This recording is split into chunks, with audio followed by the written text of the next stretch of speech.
Hello friends, today we are going to start third chapter of algebra polynomials. पॉलिनॉमियल्सला मराठीमध्ये बहुपदी असे म्हणतात. In today's video we are going to learn about introduction to polynomial, degree of polynomial, types of the polynomial, standard form, coefficient form and the index form of the polynomial. So start with the introduction of polynomial. See, first we learn what is mean by polynomial. तर polynomials म्हणजे काय बघा, आधी आपण इंग्रजीतली definition बघूया की in algebraic expression if power of variable are whole number then that algebraic expression is called polynomial. म्हणजे पॉलिनॉमियल म्हणजे असं अल्जेब्रिक एक्सप्रेशन की ज्याची पॉवर कशी असेल, होल नंबर असणार आहे, त्याला आपल्याला म्हणायचं आहे पॉलिनॉमियल. एक्झाम्पल बघूया आपण, म्हणजे लक्षात येईल. See in the first example m² + 2n³ - √3m⁵. It is a algebraic expression. हे एक अल्जेब्रिक एक्सप्रेशन आहे. आता डेफिनेशननुसार बघा, if power of variable are whole number. मग आता ह्या अल्जेब्रिक एक्सप्रेशनमध्ये पॉवर किती आहे बघा, m आणि n. These are the variable. हे m आणि n हे व्हेरिएबल आहे. m² म्हणजे इथे पॉवर mची पॉवर किती आहे 2. 2n³ nची पॉवर किती आहे 3 and √3m⁵. Here the power of m is 5. So 2, 3, 5 these are the whole number. हे होल नंबर्स आहे. म्हणून आपण असं म्हणू शकतो की m² + 2n³ -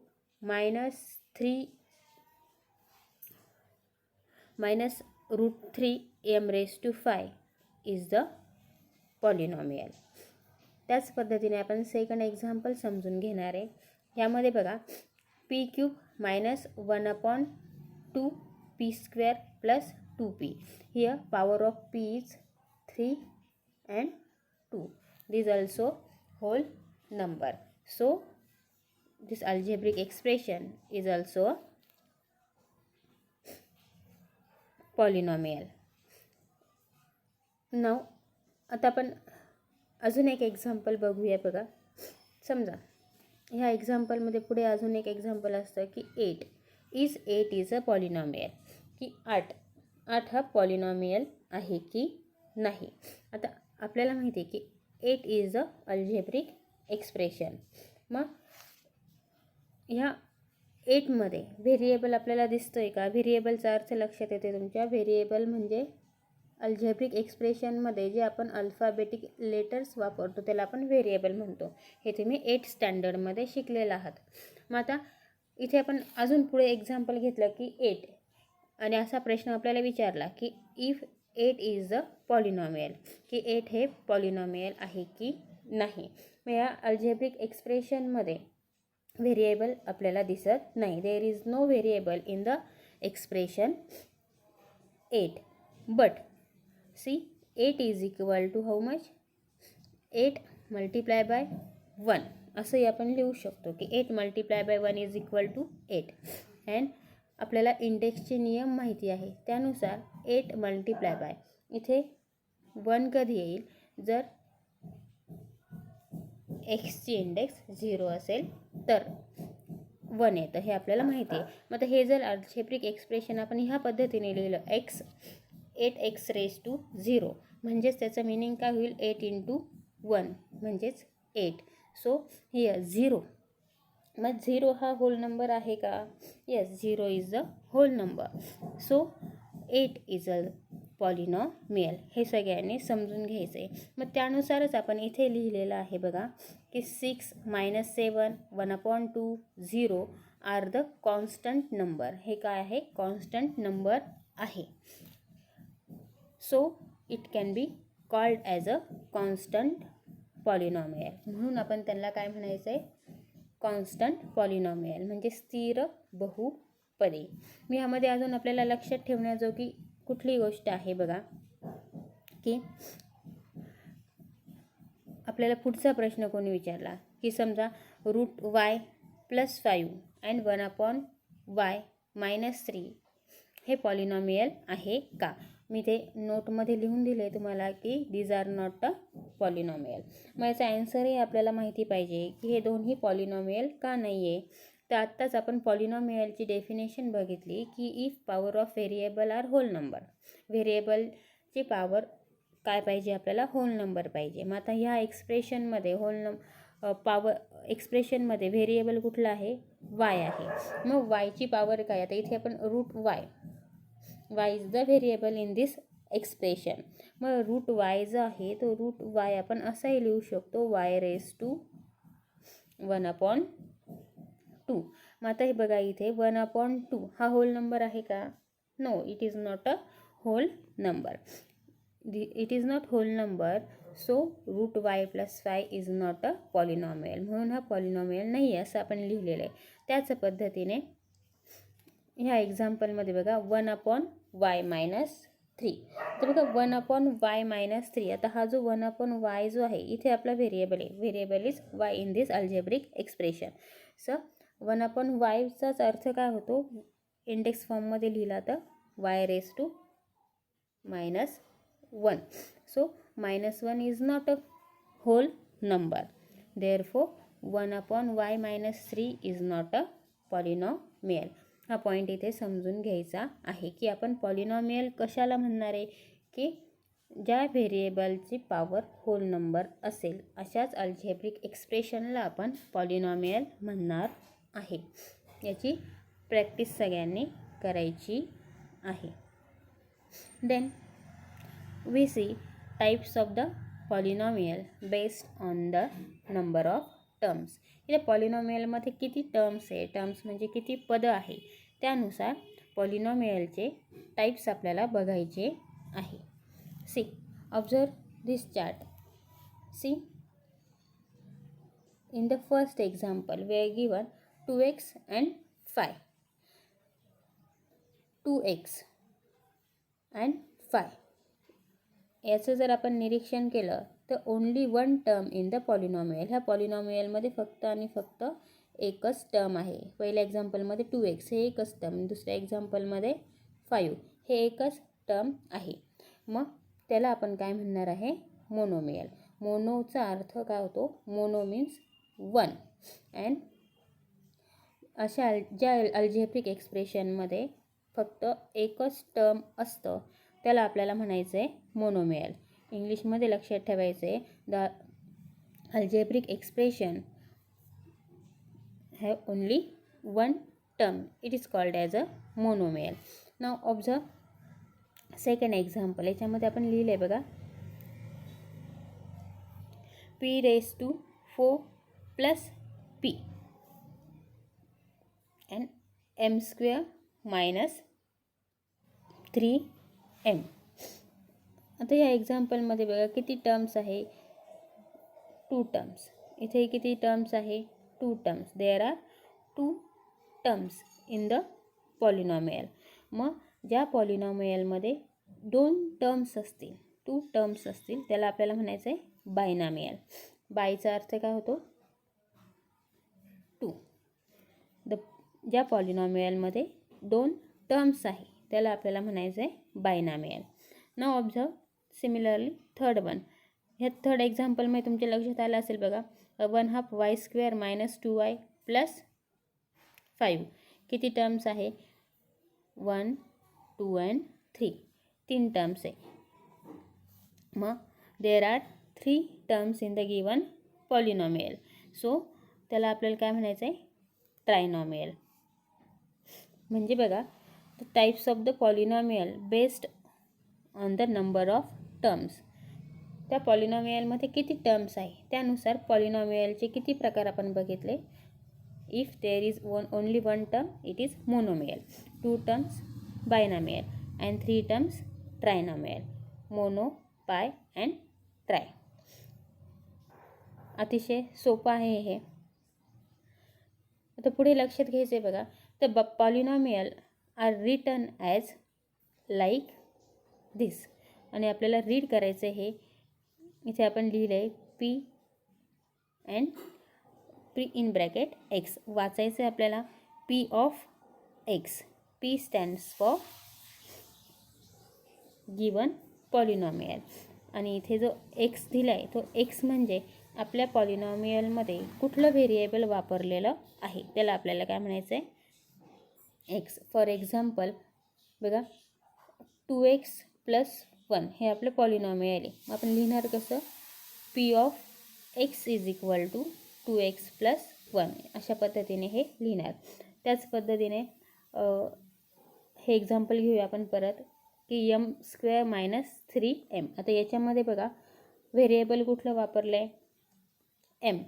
सो इथे आपण लिहिणार Q of m is equal to polynomial आपल्याला लिहायचं आहे m² - 3m अशा पद्धतीने. तसंच इथे y हे व्हेरिएबल आहे मग आपण लिहिणार r of y.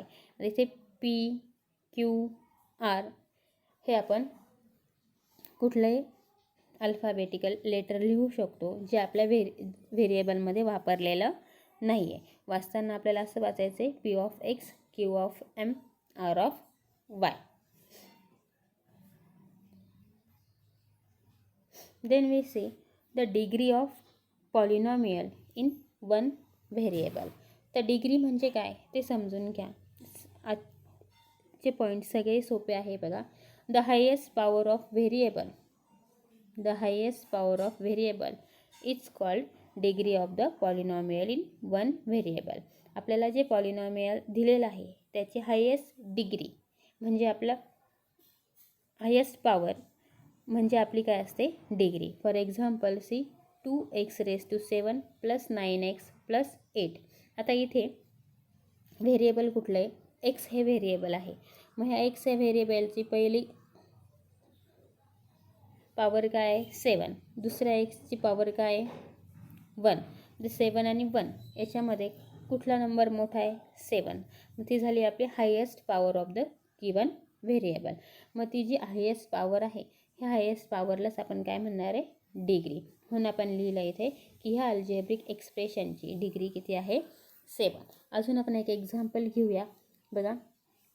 Suppose x⁹ + x⁻10 + x⁷ + 1. समजा हे आपलं अल्जेब्रिक एक्सप्रेशन असेल. तर आता ह्या अल्जेब्रिक एक्सप्रेशनमध्ये व्हेरिएबलची पॉवर आपल्याला दिसते 9, 10, 7.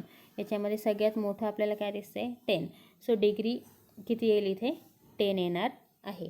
देन पुढचा पॉईंट आपल्याला घ्यायचा आहे degree of polynomial in more than one variable.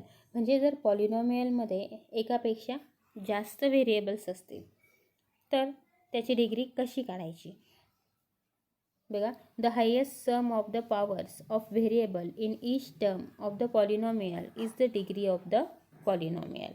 एक्झाम्पलवरून समजून घेऊया आपण. समजा आपल्याला हे एक्झाम्पल दिलेलं आहे 3m³ n⁻6 + 7m² n³ - mn. See there are 2 variables in the polynomial. ह्या पॉलिनॉमियलमध्ये आपल्याला किती व्हेरिएबल्स दिसत आहे 2. कुठले आहेत ते बघा m अँड n हे 2 व्हेरिएबल आहे. मग आता आपल्याला या अशा पद्धतीमध्ये जर याची डिग्री काढायची आहे पॉलिनॉमियलची तर आपण काय करणार आहे इथे highest sum of the powers of variable. आता इथे 3m³ n⁻6 यामध्ये mची ऑर्डर किती आहे 3 आणि nची ऑर्डर आहे 6. 3 + 6 किती होतील हे 9. सेकंड टर्म याचं m² n³ आता यमची ऑर्डर इथे 2 आहे आणि एनची ऑर्डर इथे 3 आहे. 2 + 3 = किती होणार आहे? 5. आणि थर्ड टर्म आहे MN. यामध्ये बघा एमची ऑर्डर 1, एनची ऑर्डर 1. 1 + 1 किती झालं? 2. तर पहिली सम आली आपली 9, दुसरी सम आली 5 आणि तिसरी सम आली 2. याच्यामध्ये सगळ्यात मोठी सम कुठली आहे? 9. म्हणून इथे आपण लिहिले आहे की degree of the polynomial is 9. अतिशय सोपं आहे बघा. लक्षात कसं ठेवायचं आहे की व्हेरिएबल ज्याच्या काही पॉवर्स आपल्याला दिलेल्या आहे त्यांची ॲडिशन करायची आणि सगळ्यात मोठी ॲडिशन म्हणजेच आपली काय असणार आहे? डिग्री असणारं आहे.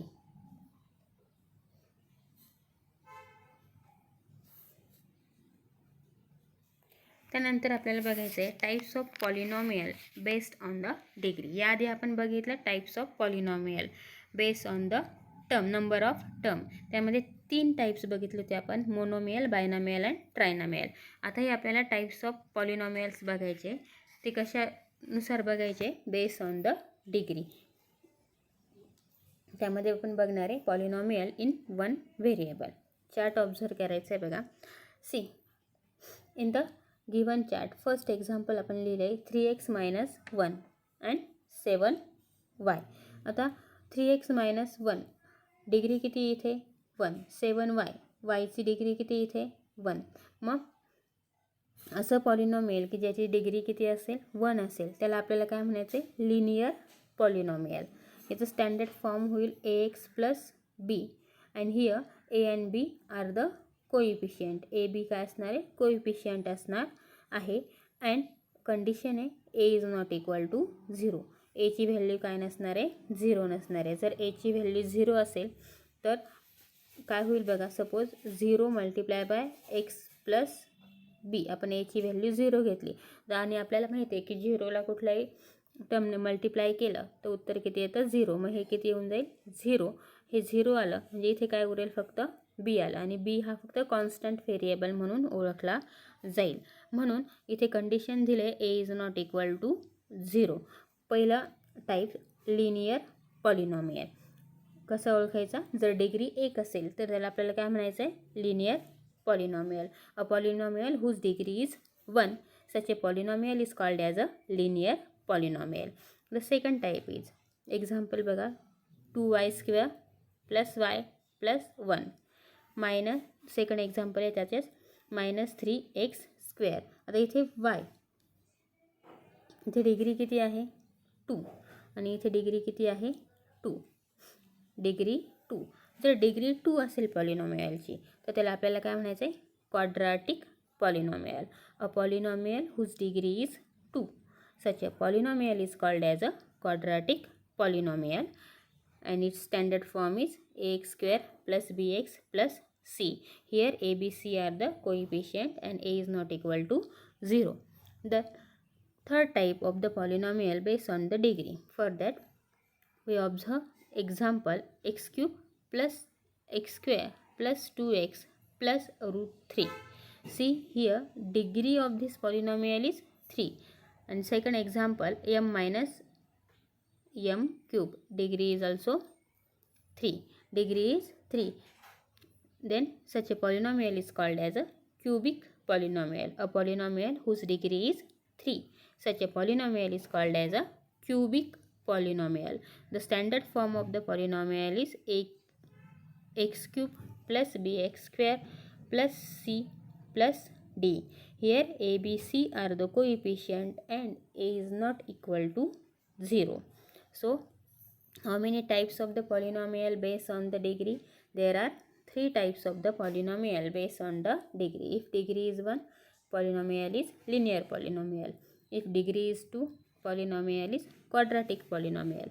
And degree is 3, polynomial is cubic polynomial. आत्तापर्यंत आपण पॉलिनॉमियलचे 6 टाईप्स बघितले. त्यापैकी 3 टाईप होते त्याला आपण म्हटले types of the polynomial based on the number of terms. किती होते ते? 3. Binomial, monomial, binomial, trinomial. Then types of the polynomial based on the degree. Linear polynomial, quadratic polynomial and cubic polynomial.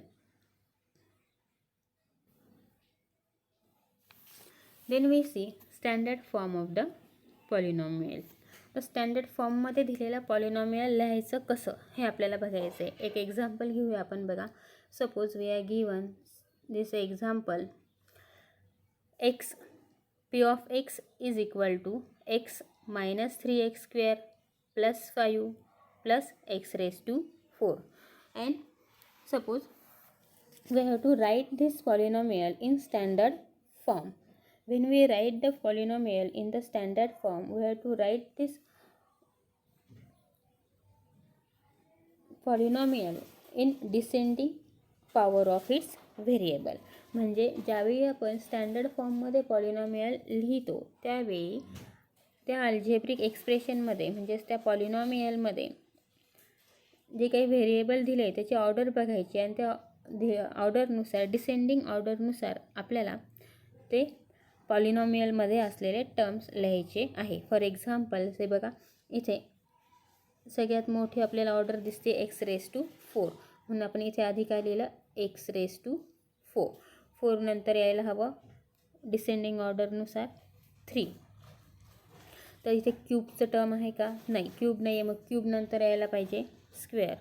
तर स्क्वेअरचं आहे म्हणून आपण लिहिलं मायनस 3x स्क्वेअर. स्क्वेअर नंतर काय तर 1 म्हणून प्लस एक्सची पॉवर इथे 1 आहे. देन आपल्याला लिहायचं आहे कॉन्स्टंट टर्म. म्हणजे काय केलं आपण ही जी इंडेक्स आहे ह्या इंडेक्स लिहित असताना आपण कुठली ऑर्डर वापरली डिसेंडिंग ऑर्डर आणि याला म्हणायचं आहे standard form of the given polynomial. Then we see index form of the polynomial. तर इंडेक्स फॉर्ममध्ये दिलेलं एक्झाम्पल दिलेलं पॉलिनॉमियल कसं लिहायचं वरचंच एक्झाम्पल आपल्याला घ्यायचं आहे बघा. P of X is equal to X minus 3x square plus 5 plus X raise to 4. आता आपल्याला हे इंडेक्स फॉर्ममध्ये लिहायचं आहे. त्या इंडेक्स फॉर्ममध्ये लिहित असताना आधी आपण स्टँडर्ड फॉर्म याचं कन्सिडर करून घेणार आहे. स्टँडर्ड फॉर्ममध्ये आपण लिहिलं होतं हे एक्झाम्पल कसं लिहिलं होतं X raise to 4 minus 3x square plus X plus 5. हे झालं आपल्या स्टँडर्ड फॉर्ममध्ये. लिहित असताना मी सांगितलं होतं की डिसेंडिंग पॉवर्स ऑफ इस व्हेरिएबलनुसार आपल्याला ते लावून घ्यायचं होतं. मग 4 2 1 5 आपल्या जे अल्जेब्रिक एक्सप्रेशनमध्ये जसे जसे टर्म आलेले आहेत त्यानुसार डिसेंडिंग ऑर्डरने आपण हे लिहून घेतलं होतं. त्याला म्हटलं होतं स्टँडर्ड फॉर्म. आता इंडेक्स फॉर्ममध्ये लिहायचे. आता इंडेक्सला मराठीमध्ये आपल्याला माहिती आहे घातांक म्हणतो. तर इंडेक्स फॉर्ममध्ये लिहित असताना काय करायचं तसं पहिल्यांदा आपल्याला पॉवर माहिती आहे एक्स रेज टू 4 नंतर काय पाहिजे 3 ऑर्डर 3 हवी होती एक्सची पण आपल्या एक्झाम्पलमध्ये ती नाही आहे म्हणून आपण एक टर्म इथे वाढवून घेणार आहे. काय घेणार ते 0x क्यूब झालं 4 नंतर 3 नंतर 2चं टर्म म्हणजे काय मायनस 3x स्क्वेअर 2 नंतर 1चं term plus X plus 5.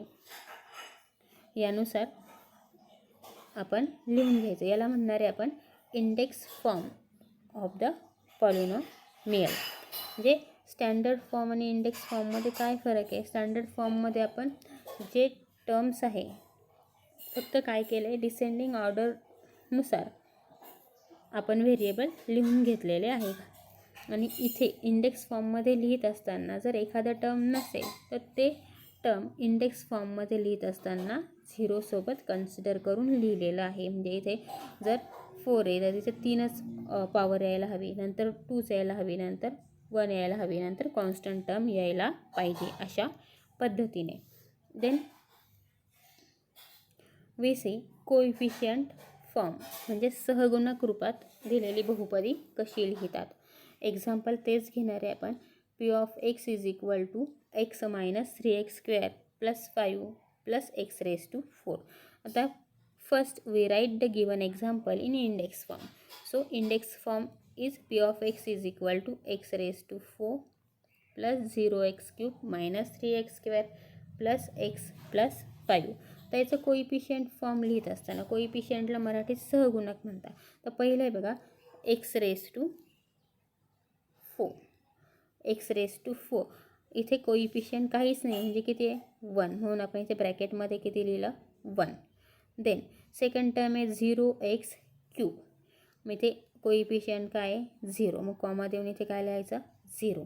Then third term -3x² coefficient काय आहे -3 चिन्हासहित आपल्याला घ्यायचं आहे -3, म्हणून इथे आपण लिहिलं कॉमा देऊन -3. देन फोर्थ टर्म x काहीच नाही सहगुणक म्हणजे काय 1, म्हणून इथे लिहिलं 1.